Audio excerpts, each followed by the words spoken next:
The Vietnam War, and a massive American aircraft carrier prepares to launch a bombing raid. Warplanes and men are crowded on deck.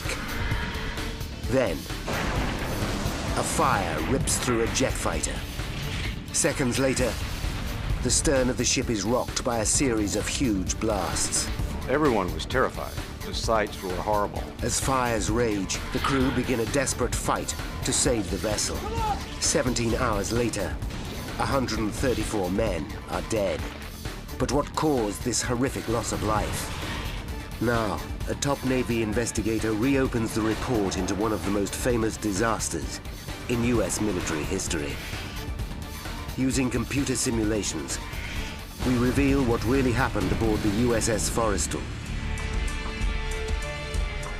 Disasters don't just happen. They are a chain of critical events. Unravel the clues and count down to those final seconds from disaster.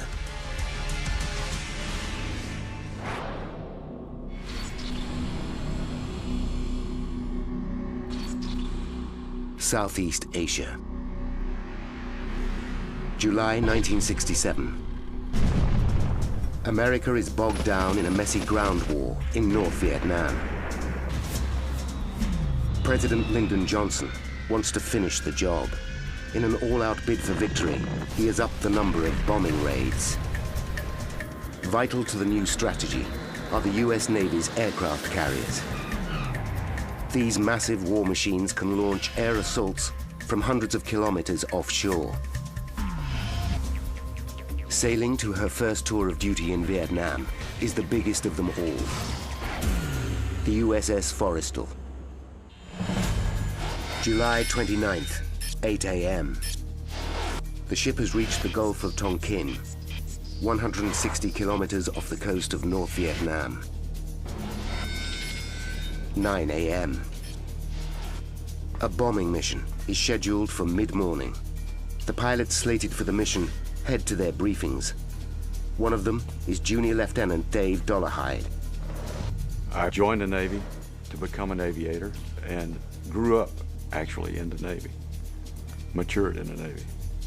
Flying alongside Dave on the mission will be his good buddy, Fred White. The squadron commander briefs Dave, Fred, and the other pilots on their mission. The target is a railway line on the outskirts of Hanoi, just south of the Chinese border. Their commander explains that today they'll be carrying different bombs. A day earlier, Forrestal received a delivery of 7 tons of bombs from the ship USS Diamond Head.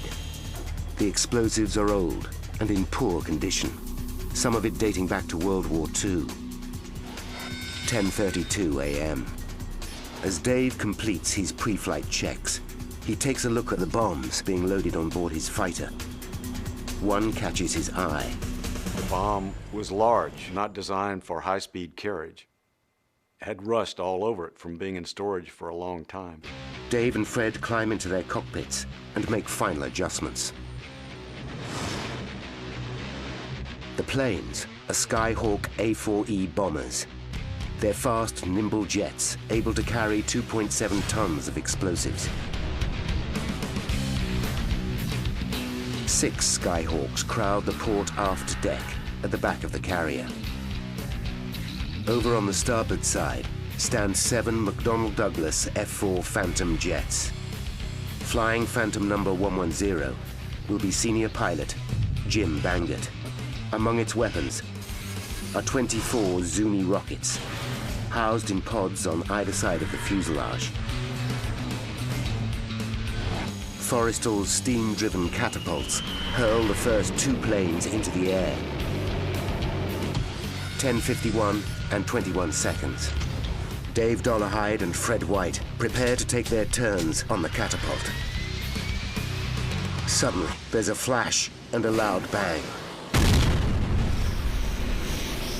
Jet fuel spills onto the flight deck and spreads rapidly. A massive fire rips through the Skyhawk planes. Flames engulf Fred and Dave. They've got seconds to get out of their cockpits or they'll burn alive. In the searing heat and smoke, Dave battles to unbuckle his shoulder harness and leg straps. I was terrified about what was going on, but I understood that my life depended on me getting out of that airplane. He finally breaks free and prepares to jump 3 meters onto the flaming flight deck. The flames spiral out of control as Fire Chief Gerald Farrier and his men race to the blazing Skyhawks. The footage shows Gerald reaching the fire first, armed only with a handheld extinguisher. He gives it a test blast to check it's working, then starts spraying it on the flames beneath the first Skyhawk. 94 seconds after the start of the fire, Gerald Farrier and his men are still battling the flames. A massive explosion rocks Forrestal. The shock wave is so intense, it causes a brief glitch on the ship's camera.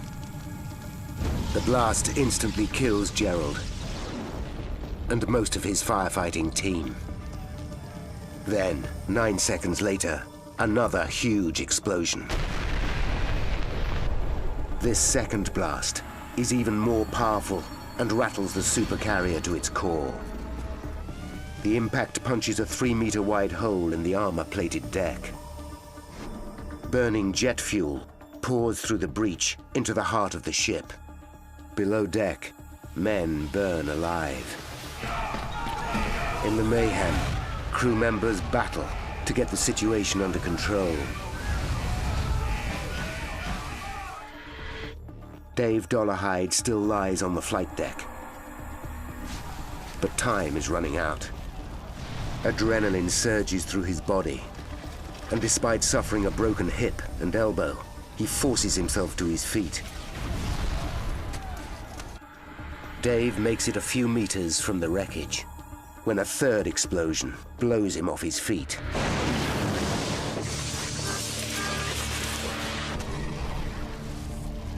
Four more blasts tear the rear of the ship apart. 10:57 a.m.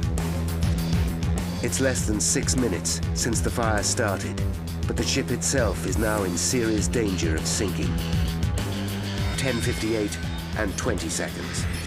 Crew members spot Dave Dollarhide's motionless body on deck. They haul him to his feet. To their astonishment, he's still conscious. He's dragged to safety, just in time. The crew pump millions of gallons of seawater into the port hold of the ship to tackle the blaze. In a cruel twist, they're putting themselves in grave danger.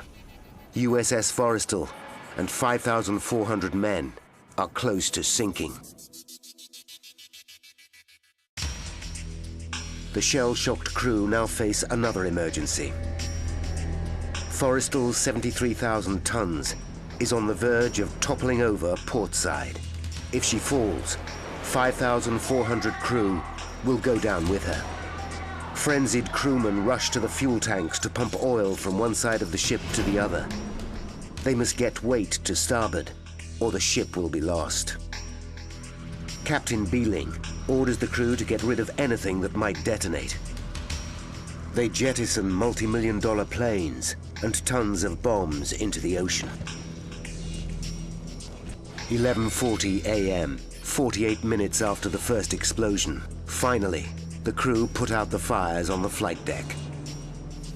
They pump enough oil across the ship to correct her listing. But it takes another 16 hours to extinguish the fires below deck. At the end of 17 hellish hours, 134 men are dead. The ship's tour of duty in Vietnam is over after just 5 days, and the Navy needs to find out exactly what caused the disaster. Now, by going deep into the investigation, we can reveal the facts behind one of the most infamous episodes in US naval history, and inspect restricted files that hold the key to the incident.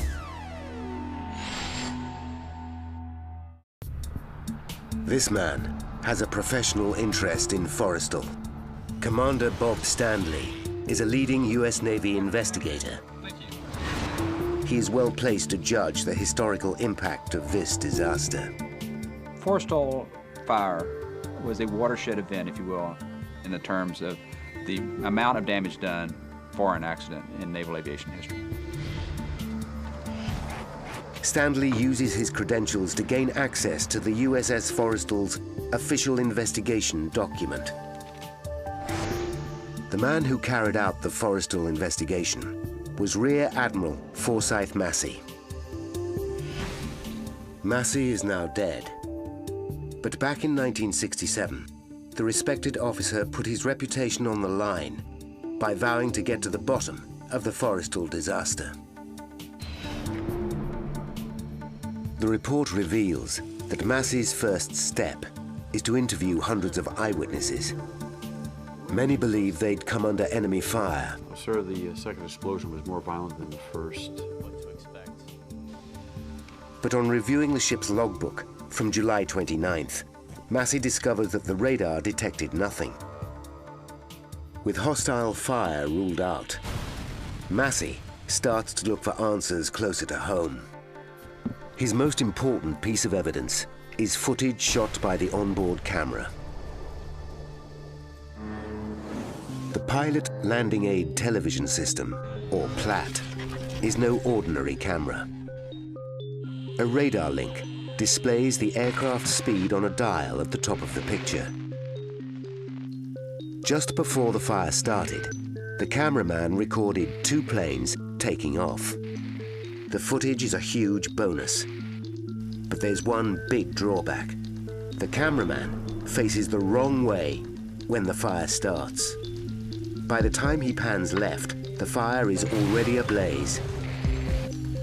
When analyzing those first seconds before the camera swings round to film the fire, Massey spots a flash by the plane on the foredeck. He plays it back over and over. There, a clearly discernible flash beneath the plane about to take off. This fighter jet is on the runway towards the front of the carrier. Then something catches his eye. He discovers that the PLAT camera is surrounded by clear plexiglass, here on the part of the ship known as the island. Massey develops a new theory. He believes that because the camera was filming through curved plexiglass, it captured a reflection of a flash that took place somewhere else on the ship. To find out, Massey arranges an optical test. He arms a team of men with flash guns. He gets behind the PLAT camera and studies the reflections of the flashes in the plexiglass. At last, one flash perfectly replicates the original flash caught in the plexiglass seconds before the fire started. This helps him locate the exact spot where the flash happened. He reasons that the flash must have come from the Phantom at the very end of rear starboard deck. That plane is Phantom 110. It's Jim Bangert's fighter. Somehow, according to Massey's theory, Phantom 110 launched a rocket which struck Skyhawk plane 405 directly opposite. But each Phantom has a built-in safety mechanism to stop just that. Each launch pod connects to the cockpit controls via an electrical circuit. When the pilot presses the fire button on his joystick, it sends a signal to the pod which launches the rocket. But on the deck of an aircraft carrier, launch pods are not electrically connected to the cockpit until seconds before takeoff. It's only when the plane is on the catapult that deck crew ready the launch pods for combat. They do 2 things to achieve the connection. Crew members remove a safety pin from the pod, and they plug in a device called a pigtail. Once plugged in, the pigtail completes the electrical circuit between the launch pods and the pilot's joystick. Massey finds out that high winds on deck can pull on the pin's ribbons ripping them out of the holes. The crew have even found some lying on deck. Massey believes that on the day of the disaster, the safety pin had been blown out of its position in the launch pod. But there was a backup safety mechanism. The pigtail. Massey discovers that exactly a month before the fire, while the Forrestal was still sailing to Vietnam, the ship's weapons coordination board ruled that flight crews could ignore Navy protocol on connecting the pigtails. From now on, they could plug them in not when the planes were on the catapult facing out to sea, but when they were on the rear deck facing each other. Once the pigtail is plugged in, then the aircraft has complete electrical power from the airframe all the way to the missile launcher. Massey now knows there was nothing to prevent an electrical pulse reaching the pod of the Phantom and setting off a rocket. Could it be that pilot Jim Bangert pressed the fire button? Under oath, the pilot states that he flipped just one switch to turn on the plane's power. Massey listens to Bangert's testimony over and over. And I felt the jolt, and I saw... Suddenly, he makes the connection. A power surge. He knows the jets on Forrestal have to be powered up before takeoff by an external source. Once the mobile generator powers up the plane, Bangert needs to flip a switch in the cockpit to change the power supply from the external source to the internal system. Massey suddenly realizes this is the key moment. When you move these switches to on, that is when the missile fired. It was really the shift of power sources. It was unregulated there for a brief moment, giving a transient surge of power. At the precise second Bangert flips the switch, a shower of stray electrical currents surge through the plane. One rogue current finds its way into the circuit that connects the joystick to one of the launch pods. With the safety pin out and the pigtail plugged in, the current reaches the pod and fires the deadly rocket. 56 kilograms of high explosive whip across the deck and launch disaster.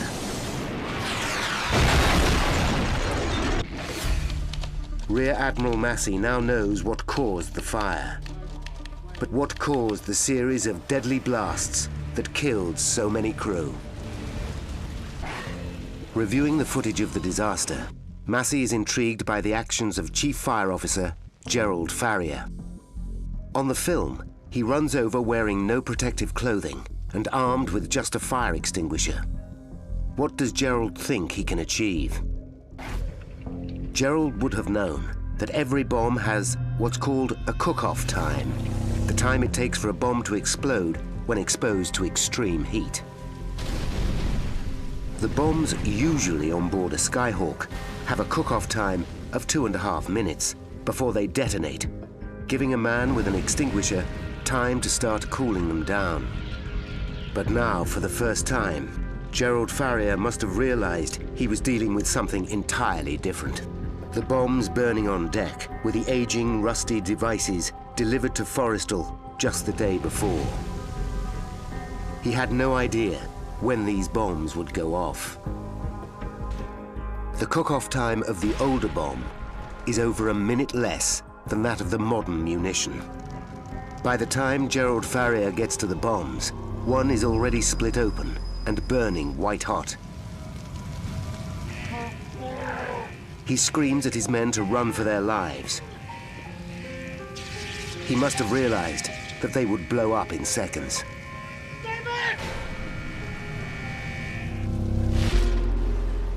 He was not concerned about his own personal safety, and so he sacrificed his life in an attempt to save the ship.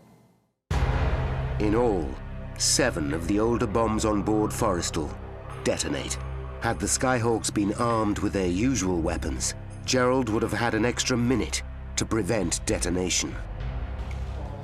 In his final report, Massey confirms the decision to arm Forrestal with old, decaying bombs is the cause of many of the 134 deaths.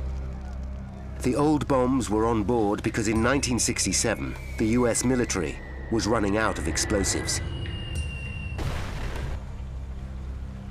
So the fateful decision was made to arm Forrestal with these older, more volatile weapons. Now, by rewinding the events of that day, and by following the evidence uncovered during the extensive investigation, we can finally reveal the chain of events that destroyed USS Forrestal and killed 134 men. 10:45 a.m. A mobile generator powers up Phantom 110 on USS Forrestal, and an armorer plugs in the pigtail. 10:51 and 21 seconds. Pilot Jim Bangert flips the power switch. A stray electric current surges through the fighter jet. The safety pin is not in position. There's nothing to stop the current as it travels all the way to the launch pod. It activates a Zuni rocket. The rocket crosses the rear deck of the ship, chest high, at speed. It slams into the fuel tank of another plane, a Skyhawk 405, releasing 400 gallons of jet fuel that ignite.